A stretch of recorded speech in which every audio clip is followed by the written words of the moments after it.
j'achète d'occasion, je prends beaucoup à la bibliothèque et parfois j'achète neuf, mais pas tout le temps. Je peux pas, je lis trop. Les livres que j'ai mis, eh bien, je les ai pas encore achetés ni trouvés à la bibliothèque parce que des fois ils sont sortis ou des fois ils sont trop récents. J'espère que je vais réussir à tous les lire. J'ai pris avec moi mon iPad parce que je vais prendre à chaque fois la quatrième de couve pour pouvoir vous le lire aussi pourquoi j'ai envie de lire ces livres là. Alors on va commencer avec un livre de Joël Dicker. J'aimerais beaucoup lire le livre des Baltimore. Pourquoi? Parce que tout simplement cette année j'ai lu mon premier Joël Dicker. Depuis le temps que j'en entendais parler, je pensais que ça allait pas me plaire, trop policier tout ça, et en fait j'ai adoré La vérité sur l'affaire Harry Kéber. Et j'ai compris ensuite qu'en fait il y avait 3 livres.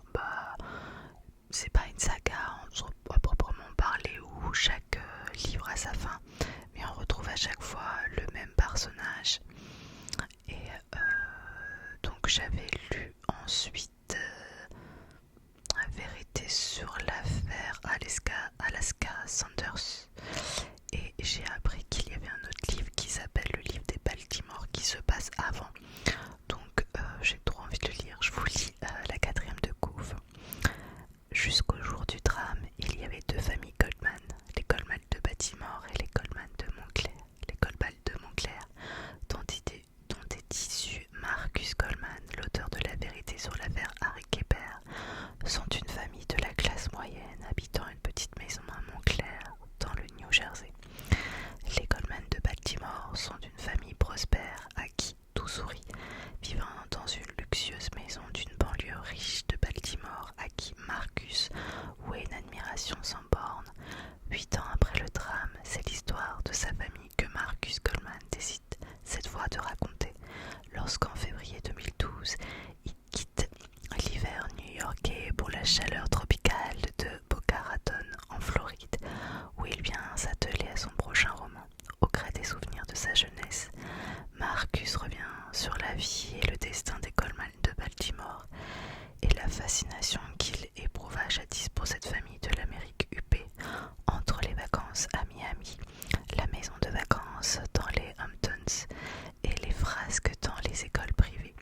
Mais les années passent et le vernis des Baltimore s'effrite à mesure que le drame se profile jusqu'au jour où tout bascule. Et cette question qui hante Marcus depuis: qu'est-il vraiment arrivé aux Goldman de Baltimore? Passé par le cours Florent à Paris, Joël Dicker étudie le droit à Genève. Passionné par l'écriture dès son plus jeune âge, il fonde la Gazette des animaux à 10 ans. Il publie sa première nouvelle à 25 ans. Il reçoit le prix des écrivains Genevois en 2010 pour son premier roman Le dernier jour de nos pères, qui relate l'histoire vraie d'une branche des serviettes secrets. Des services secrets. Je me dis britanniques pendant la Seconde Guerre mondiale. En 2012, il est récompensé par le Grand Prix de l'Académie française pour son deuxième roman, La vérité sur l'affaire Harry Kéber. Ah, c'est marrant, je croyais que c'était son premier roman et en fait pas du tout. Donc voilà, s'il y en a qui l'ont lu, je serais ravie d'avoir votre avis. Donc ça, c'est le premier livre qui me donne vraiment envie et je pense que je vais finir par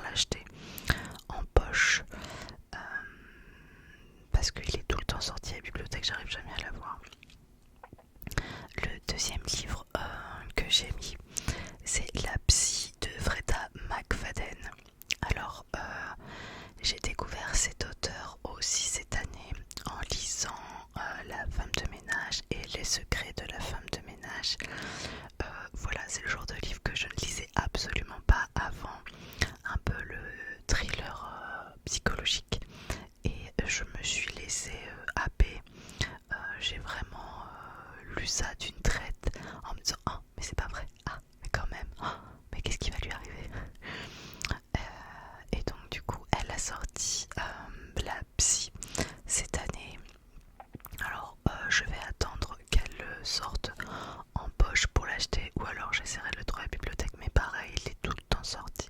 Je vous lis le résumé. Jeunes mariés, Tricia et Ethan recherchent la maison de leurs rêves alors qu'ils visitent un manoir isolé ayant appartenu au docteur Adrian Hall, une psychiatre renommée disparue sans laisser de traces 4 ans plus tôt. Une violente tempête de neige les piège sur place et la maison n'a rien d'un cocon rassurant. Il y a ses empreintes de pas récentes sur le parquet, ses bruits à l'étage comme si quelqu'un vivait là. Pire encore, Tricia découvre une pièce secrète qui renferme les enregistrements audio de chaque patient du docteur Hall. La jeune femme les écoute les uns après les autres tard dans la nuit. La toile de mensonges ayant conduit à la disparition de la psy se dévoile lentement, mais déterré de vilains petits secrets est un jeu dangereux, et lorsque Tricia écoute le dernier enregistrement, il est déjà trop tard. Donc voilà, c'est pas une écriture hyper bien écrit, mais c'est prenant. Voilà, c'est vraiment le côté j'ai envie de savoir la suite, c'est addictif. Et je fais partie de forums, enfin je suis inscrite à plusieurs forums de lecture sur internet et tout le monde m'en a dit, enfin tout le monde m'en a dit, on pas parlé à moi, mais tout le monde en disait beaucoup de bien, à la hauteur de La femme de ménage, donc j'ai vraiment envie de lire ça. Donc pareil, s'il y en a qui l'ont lu, j'aimerais bien avoir votre retour, surtout par rapport à La femme de ménage et au secret de la femme de ménage. J'ai bien envie de le savoir. Alors en 3, qu'est-ce que j'ai mis? Oui, bien sûr, j'ai mis le prix concours de l'année dernière. J'ai nommé Jean-Baptiste Andrea, Veillez sur elle. Alors il faut savoir qu'on l'a reçu au travail et que ma Colette l'a pris et elle sait pas où elle l'a mis. Voilà. Donc du coup, voilà, je voulais lui emprunter et je peux pas parce que je sais pas où elle est. Mais je garde espoir qu'elle le retrouve. Ou sinon, je le trouve à la bibliothèque à un moment ou à un autre. Hein. Mais c'est comme il c'était le prix concours 2023, forcément il est tout le temps aussi emprunté. Mais il paraît qu'il est super beau, très touchant. Il a eu le prix concours, mais pas que, il y a eu aussi le prix du roman Fnac. Je vous lis le résumé. Au grand jeu du destin, Mimo a tiré les mauvaises cartes. Né pauvre, il est confié en apprentissage à un sculpteur de pierre sans envergure. Mais il a du génie dans les mains. Toutes les fées ou presque se sont penchées sur Viola Orsini. Héritière d'une famille prestigieuse, elle a passé son enfance à l'ombre d'un palais génois. Mais elle a trop d'ambition pour se résigner à la place qu'on lui assigne. Ces deux-là n'auraient jamais dû se rencontrer. Au premier regard, ils se reconnaissent et se jurent de ne jamais se quitter. Viola et Mimo ne peuvent ni vivre ensemble ni rester longtemps loin de l'autre. Liés par une attraction indéfectible, ils traversent des années de fureur quand l'Italie bascule dans le fascisme. Mimo prend sa revanche sur le sort, mais à quoi bon la gloire s'il doit perdre Viola? Un roman plein de fougue et d'éclat, habité par la grâce et la beauté. Je ne vois que des choses positives passées sur ce livre.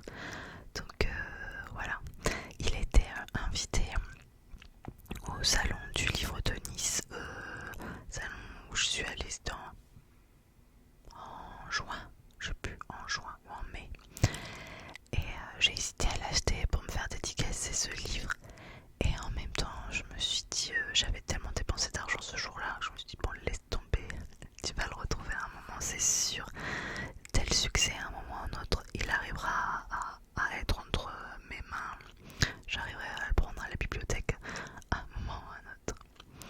Alors, choix suivant, c'est là j'ai été vachement influencée par les réseaux sociaux parce que je suis aussi beaucoup de comptes sur les livres sur Instagram et j'ai vu plein de gens en dire énormément de bien. C'est Ce que je sais de toi d'Éric Chacour. C'est un premier roman et il paraît qu'il est bouleversant. Il a eu aussi pas mal de prix, le prix des libraires en 2024 et le prix féminin des lycéens en 2023. Voilà, j'ai juste envie de le lire tellement je n'ai jamais vu une critique négative. Il est très touchant visiblement. écriture ciselée aux multiples rebondissements, l'histoire d'une vie bouleversée par l'amour et un vent de liberté. Le Caire, année 1980, la vie bien rangée de Tarek est devenue un carcan. Jeune médecin ayant repris le cabinet médical de son père, il partage son existence entre un métier prenant et le quotidien familial où se côtoie une discrète femme aimante, une matriarque autoritaire follement éprise de la France, une sœur confidente et la domestique gardienne des secrets familiaux. L'ouverture par Tarek d'un dispensaire dans le quartier défavorisé du Moukatam est une bouffée d'oxygène, oh là là, j'arrive plus à le lire, une reconnexion nécessaire au sens de son travail, jusqu'au jour où une surprenante amitié naît entre lui et un habitant du lieu, Ali, qu'il va prendre sous son aile. Comment celui qui n'a rien peut-il apporter autant à celui qui semble déjà tout avoir? Un vent de liberté ne tarde pas à ébranler les certitudes de Tarek et bouleverse sa vie. Premier roman servi par une écriture ciselée, empreinte d'humour, de sensualité et de délicatesse. Ce que je sais de toi entraîne le lecteur dans la communauté levantine d'un Caire bouillonnant depuis le règne de Nasser jusqu'aux années 2000. Au fil de dévoilements successifs, distillés avec brio par une audacieuse narration, il décrit un clan déchiré, une société en pleine transformation et le destin émouvant d'un homme en quête de sa vérité. Voilà, donc pareil, si vous avez lu un des livres que je dis, je suis preneuse de votre avis. On va partir dans un tout autre registre, puisque ce n'est pas un roman, mais un roman graphique, parce que oui, j'aime ça aussi. Je ne lis pas que des romans, je lis aussi beaucoup de romans graphiques. Et j'ai vraiment envie de lire Meuf, guide pour nos vies de Marie Dubois. Marie Dubois est une artiste que je suis d'ailleurs sur Instagram et qui publie ses planches et qui a toujours beaucoup d'humour et qui permet aussi de nous faire réaliser pas mal de choses sur la société et notamment la place de la femme. Donc là, en fait, à ce que j'ai compris, elle a fait un roman graphique un peu comme si c'était pour nos enfants, nos vies, un peu pour leur donner un guide de survie, un guide dans cette société. Je vous lis le résumé.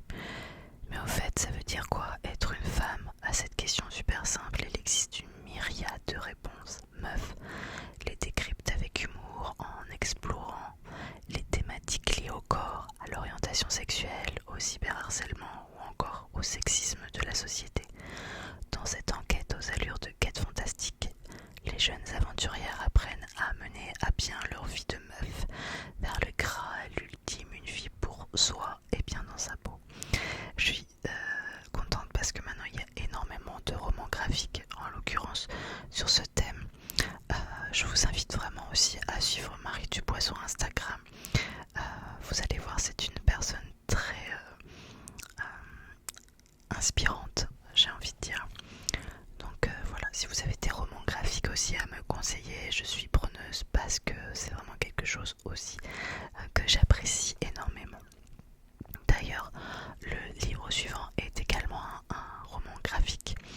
C'est Les Reflets du Monde et Travailler et Vivre de Fabien Toulmé. Fabien Toulmé, c'est waouh, c'est mon coup de cœur de roman graphique. Je suis fan de ce gars. Mais vraiment, je l'aime d'amour. Il n'y a rien à jeter dans tous les livres qu'il a fait.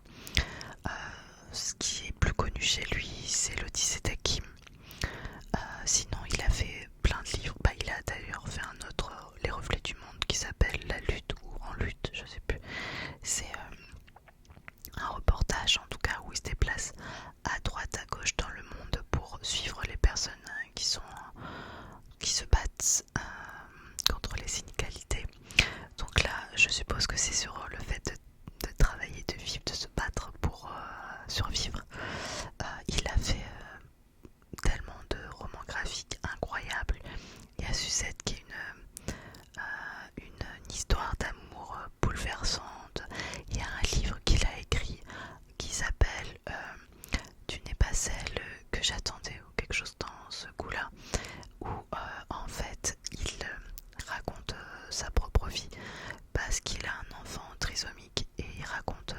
sa rencontre avec son enfant, où ça a été compliqué au début puisque c'était pas l'enfant qui l'attendait, mais après il raconte son histoire d'amour aussi fou avec son enfant et c'est bouleversant à en pleurer. Il a une multitude de livres incroyables. Il y a aussi, comment ça s'appelle? Zut, je lis en plus à la maison, c'est Les Inoubliables ou quelque chose comme ça, où en fait il va à la rencontre des gens et il leur demande de raconter des moments inoubliables de leur vie. Et du coup, il le met en planche, c'est incroyable. Bon, je vous lis la quatrième de couve. Vocation ou aliénation, moyen de subsistance ou d'épanouissement, le travail tient une place complexe dans nos vies. Du cadre supérieur qui décide de tout plaquer au livreur exploité d'une grande corporation, des victimes du système à ceux qui se battent pour l'améliorer, Fabien Toulmé parcourt une nouvelle fois le globe à la recherche de témoignages éclairant le monde qui nous entoure. Ce mec est incroyable, ce mec est incroyable. Bon, la BD elle coûte 25€ et quelques, donc ouais, peut-être que je vais me l'acheter 20€ mon graphique, mais pas tout de suite parce que c'est quand même un budget.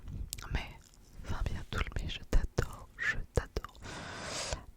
D'ailleurs, je pense que si je l'ai pas eu d'ici la fin d'année, il sera sous le sapin à Noël. Alors, livre suivant.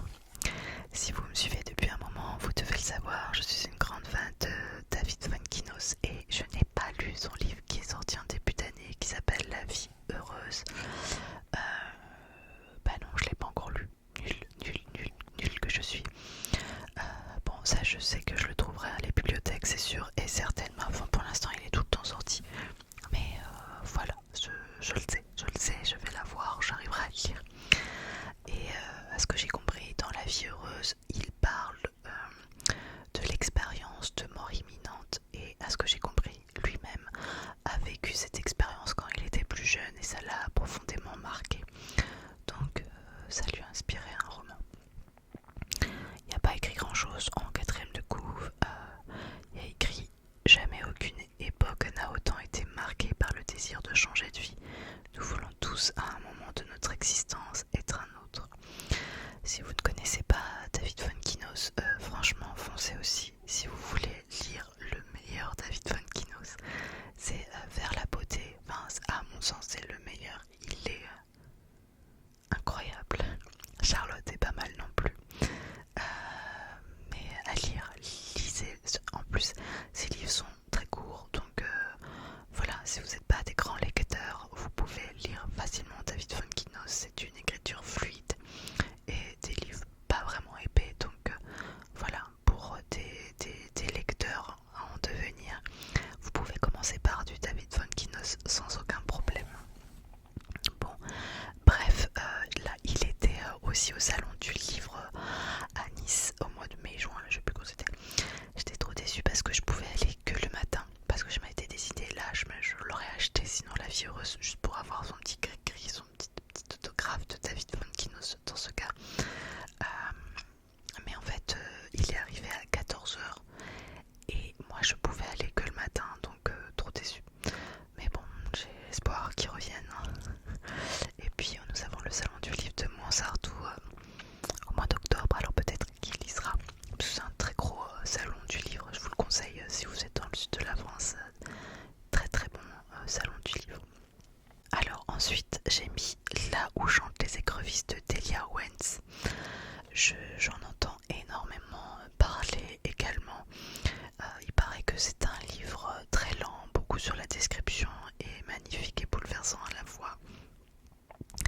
Si je dis pas de bêtises, je crois qu'il y a eu une adaptation cinématographique il y a 2-3 ans, mais pas à la hauteur du livre. Mais enfin, soyons honnêtes, il n'y a pas beaucoup de livres qui sont moins bien que les films. Ils sont toujours un petit peu décevants, les films qui sortent, enfin qui sont inspirés en tout cas d'un livre. Je crois qu'il n'y a pas beaucoup de livres qui sont moins bien. Alors on m'a dit par exemple que Forrest Gump, parce que je voulais le lire, et en fait, tout le monde m'a dit non, ça sert à rien, le film est un chef-d'œuvre, mais le livre est assez décevant. Bon, eh bien, il n'y a pas beaucoup de livres comme ça où il y a le film où on est déçu par rapport au livre, c'est étrange. Bon, bref, là où chante les écrevisses, c'est un best-seller, je crois qu'il y a plus de 5 millions de ventes. C'est un livre américain à la base. Donc voilà, je vous lis la quatrième de couve.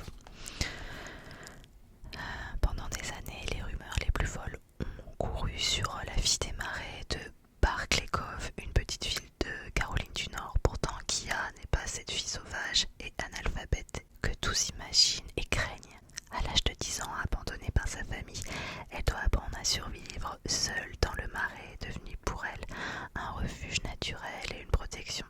Sa rencontre avec Tate, un jeune homme doux et cultivé qui lui apprend à lire et à écrire, lui fait découvrir la science et la poésie, transforme la jeune fille à jamais. Mais Tate, appelé par ses études, l'abandonne à son tour. La solitude devient si pesante que Kia ne se méfie pas assez de celui qui va bientôt croiser son chemin et lui promettre une autre vie. Lorsque l'irréparable se produit, elle ne peut plus compter que sur elle-même. Delia Owens est née en 1949 en Géorgie aux États-Unis. Diplômée en zoologie et biologie, elle a vécu plus de 20 ans en Afrique et a publié 3 ouvrages consacrés à la nature et aux animaux, tous best-sellers aux USA. Là où chantent les écrevisses est son premier roman. Phénomène d'édition, ce livre a déjà conquis des millions de lecteurs et poursuit son incroyable destinée dans le monde entier. Une adaptation cinéma également en cours. Ouais, bah, je crois que depuis, c'est vu. Ah tiens, il y a des critiques de journaux en dessous. Il y a marqué un roman à la beauté tragique. C'est le New York Times qui dit ça. Sinon, il y a une histoire déchirante, un hymne sublime à la nature et à la solitude. Et sinon, il y a marqué un premier roman magnifique. Voilà, je pense que parmi vous, il y en a d'autres qui l'ont lu. Donc voilà, je suis preneuse aussi de vos avis. Avant-dernier livre que je vous présente ce soir, il s'agit de Adeline Dieudonné Reste. Tout simplement parce que j'ai lu Adeline Dieudonné il y a peu de temps avec son livre La vraie vie et Révélation. J'ai trop adoré. J'ai adoré. Je pense que ça va faire partie des livres de mon top de cette année 2024. Ce sera intéressant d'ailleurs qu'en fin d'année 2024 je vous fasse un peu mes livres préférés de 2024 parce que bon bah voilà, il y en aura un paquet qui seront été lus, donc autant vous faire un petit tiercé en fin d'année. Bon, en tout cas, Adeline Dieudonné, La vraie vie, c'était un choc. J'ai tellement adoré. C'était bouleversant. Et du coup, j'ai vu que pourquoi il y a un petit moucheron sur mon micro. Arrête de venir vers moi là. Et j'ai vu que donc il y avait ce livre également. Donc comme j'ai adoré l'autre, j'ai envie de lire celui-ci aussi. La quatrième de couve. Je ne suis pas certaine d'avoir pleinement saisi ce qui m'est arrivé, ni ce qui m'a conduite à agir comme je l'ai fait. Certains matins, tout me semble limpide. À d'autres moments, je me vois comme un monstre, une créature que je ne reconnais pas, qui m'aurait possédé dans un instant de vulnérabilité. Mais je crois que cette image vient du regard des autres. J'ai fait ce que je pouvais. Il n'y a pas de morale à cette histoire. Tout ce que je sais, c'est que je vous dois les faits. Je vais donc m'attacher à les relater. Donc voilà, c'est un livre qui n'a pas l'air d'être trop épais, moins de 300 pages.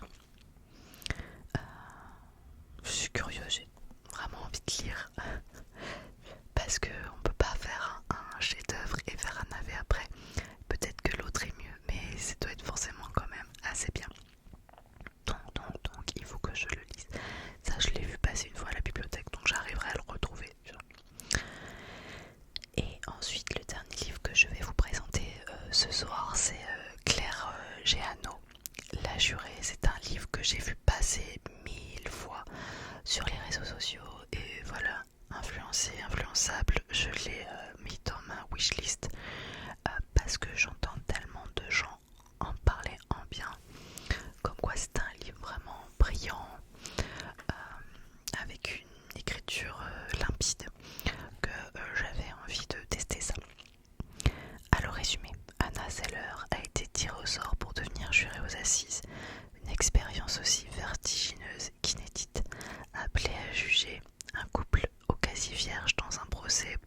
empoisonnement et meurtre, la jeune femme va voir ressurgir son passé, un passé qui la transporte 20 ans plus tôt sur une aire de jeu en Bretagne.